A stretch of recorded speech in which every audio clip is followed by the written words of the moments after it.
Thursday. Beis Elul, Tavshin Ayin Gimel. We're in Teres Menachem, Sefer Mamarim, Tavshin Yud Aleph, Tavshin Yud Beis. The Mamar Lehavin Simchas Torah, Tavshin Yud Beis, Mamar Lehavin Inyan Simchas Torah. We are on page Kuf Nun Beis, second line from the top. The line starts with the word B'tachtenim. We're up to the full stop, the Kavana Zu. The Rebbe explained quite elaborately how Neshamas Yisrael, the Neshama of a Yid, is rooted, its root is in the very essence of Hashem. And because of that, it is higher than any type of oir, of divine light. The two concepts we discussed was etzem, the very essence of Hashem, and gilui, revelations of Hashem. Oir. So anything that could be termed oir, light, revelation, is already lower than the Neshamas Yisrael. Because of that, it is higher than Neshamas Yisrael, the Neshama of a Yid, is higher than Torah. Because Torah is also called oir. Oita oir kasalma. Hashem wraps himself in light like a garment. So here the reference of oir is to Torah. That's the point, the crux of what the Rebbe was saying. However, then the Rebbe went along and asked that we know, it's known that Torah is also rooted in the very essence of Hashem. He doesn't qualify that, but we find, for example, Bereishis bara Elokim, Bereishis, it says Beis Reishis. Bereishis is a combination of two words, Beis Reishis. Hashem created the world for two purposes, or with two things in mind, Yisrael and Torah. And also we know the famous Medrash that's brought in other places in Chassidus, that says in the Torah that two things are rooted in the very essence of Hashem, but any idea mi kadam l'mi, we don't know. Two things preceded the creation of the world, as it were, which means they are rooted at the very highest level.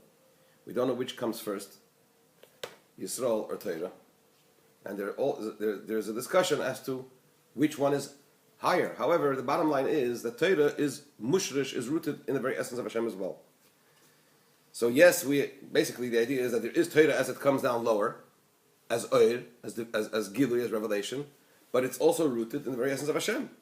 So in what way is the neshama of a yid qualitatively greater or more advantageous than Torah, because of the fact that it's rooted in the very essence of Hashem, by virtue of which it has the ability to add a yid. The neshama has a yid's neshama has the ability to add something in Torah that Torah doesn't possess on its own. So the Rebbe started explaining that the ultimate purpose of creation is so that Hashem can have a dwelling place for himself in the very lowest realms. And when we say this idea of having a dwelling place, a home, is some place, for example, where a human being, lives with his whole essence, with his whole being. Similarly, when we say Hashem desired to have a dwelling place for himself in the lowest realms, it means that he wants his very essence to be obviously present in the very lowest realms, just like it is in the highest realms. So he created this world, this low realm, and what needs to be accomplished is to reveal, to make his essence present, his very essence present in this low realm, just like it is at the highest level. And therefore, that's where we're up to. V'kavana zu, second line from the top, page Kufton Beis at the full stop. This intention in creation, that Hashem's very essence should be present in the lowest realms, nishlemes al yidei neshamas Yisrael, is completed and achieved through the souls of Yidden, through Avodas Hashem, through man serving Hashem. Why is that? Lihiyos shesharsham meha atzmos, because of the fact that the neshama of a Yid is rooted in the very essence of Hashem. But that's not good enough, because we know Torah is also rooted in the very essence of Hashem. V'hamshachosam lemata. This is the main point. And the way they are drawn down below, the way they come down below into the lowest realm, they come down in such a way that they become in the mode of something separate, an independent identity, an independent existence, an independent entity. Like the parable of a son who is an independent existence for himself, independent of the father. So what quality does the neshama possess? Two contrasting qualities. On the one hand, it is rooted in the very essence, seemingly contrasting qualities. On the one hand, the neshama is rooted in the very essence of Hashem. On the other hand, the way it comes down below into the body of a physical body of a human being, as the human being exists in the physical world, the human being is like an independent existence, an independent identity. What about Torah? Torah, not so in relation to Torah. Although Torah is rooted in the very essence of Hashem, however, the way Torah is drawn down below into our world, the way it comes down in such a way that the Torah and Hashem are all one. In other words, even the way, Hainu, the Rebbe explains that, also the way, this means that also in the way it comes down below into the lowest realms, it's in the mode of being united with the very essence of Hashem. So down here below. It's not a unique entity. And it's not an obviously separated entity from Hashem. It's obviously connected to Hashem. And because of that, Torah is greatly distant. A gewaldigen merchak, an unbelievable distance, min atachtonim, from the lowest realms, from the existence of the lowest realms. Therefore, through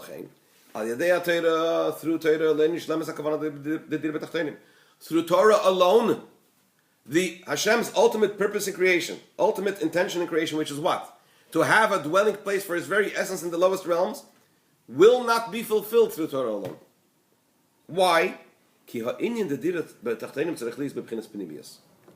Because this idea of making a dwelling place for Hashem in the lowest realms needs to come down internally, which means to say it needs to fuse and become part of the consciousness, of the existence, of the frame of reality of the low realms and those that inhabit the low realms.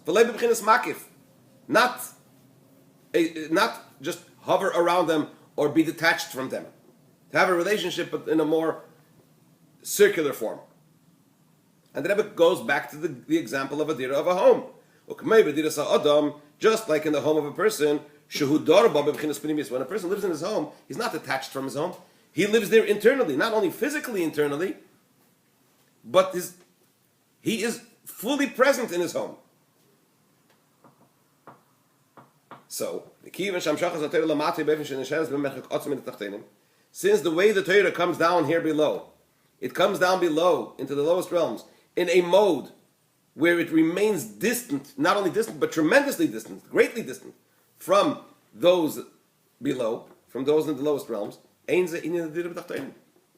is not the true concept of having a dwelling place in the lowest realms. Therefore, specifically the souls of Yidden, who come down below into the physical low realm in such a mode that they become an independent existence, independent entity, they become part of the low realm. A Yid, a person, a human being, is part of, inseparably part of the low realm, and he possesses a neshama, a soul, which is what? Rooted in the very essence of Hashem, but comes down into a pnimius internally and connected and part of the consciousness and the existence of the low realm.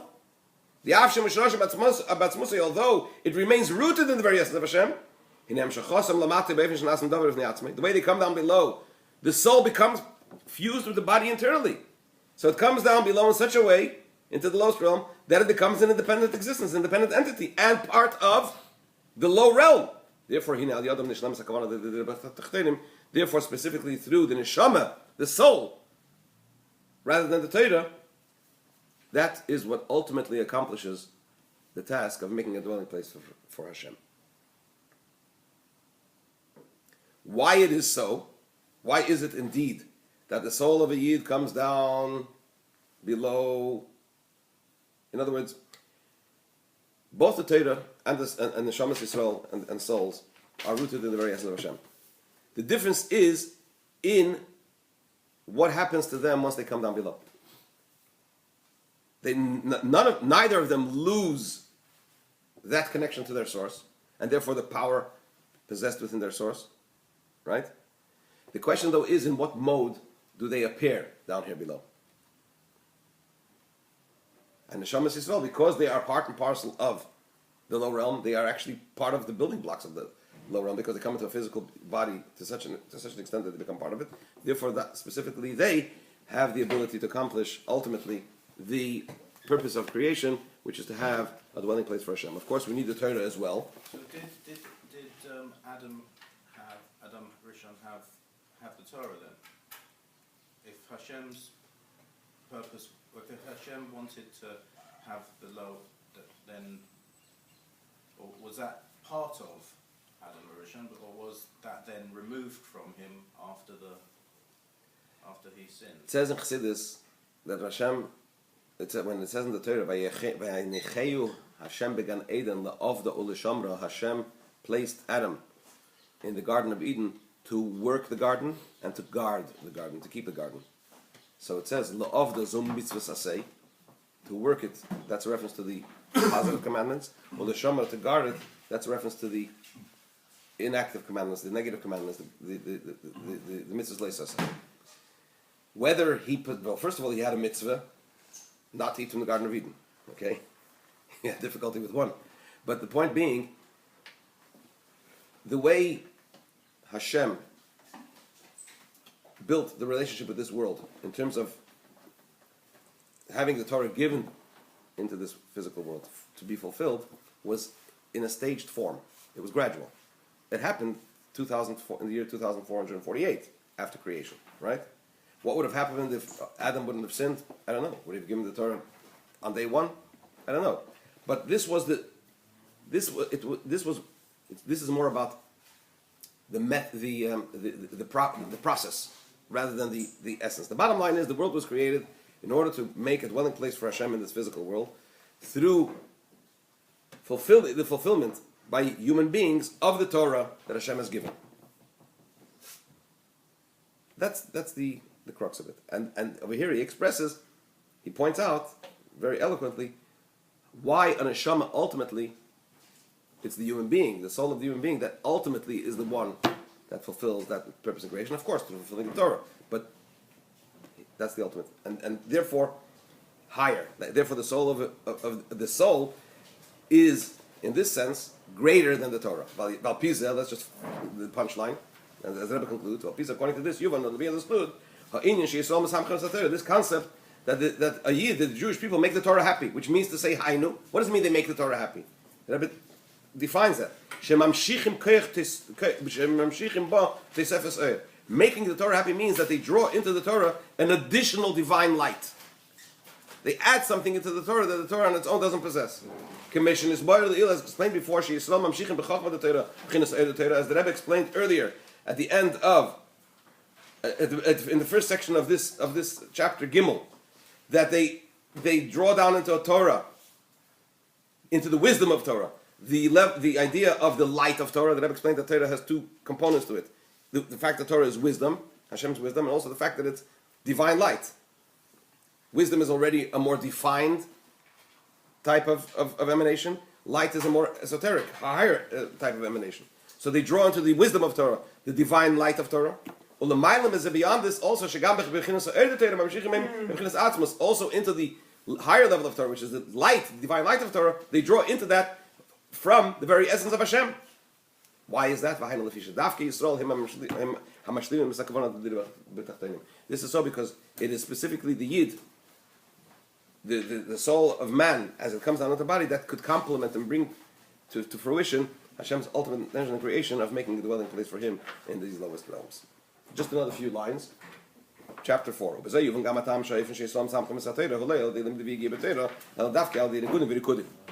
this we'll also understand the reason why the mode, the method in which we celebrate with the Torah and draw down this additional light into the Torah, when on Simchas Torah, is not through learning.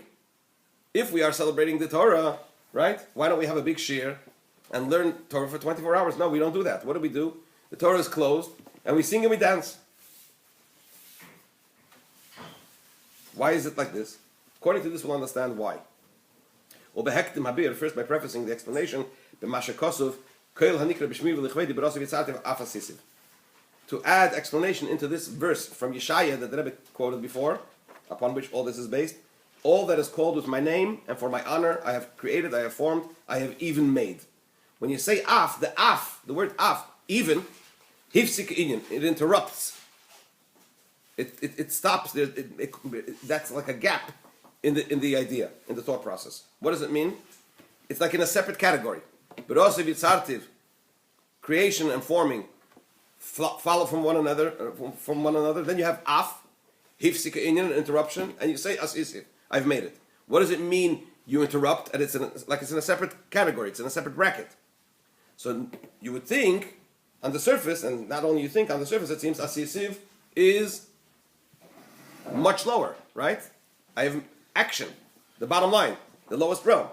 Over here he says, "V'hu hahefsik l'mal yusa." However, af can also mean an interruption the other way around, to emphasize that it's greater.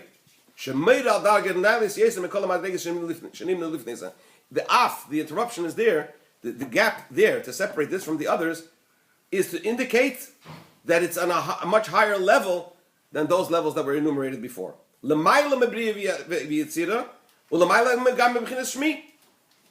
did we say? This pasuk enumerates Hanikra Bishmi, right? You're talking about Yudkev Hashem's name, the Torah, and then you say Bria Yitzira, and then you go to Asiya, right?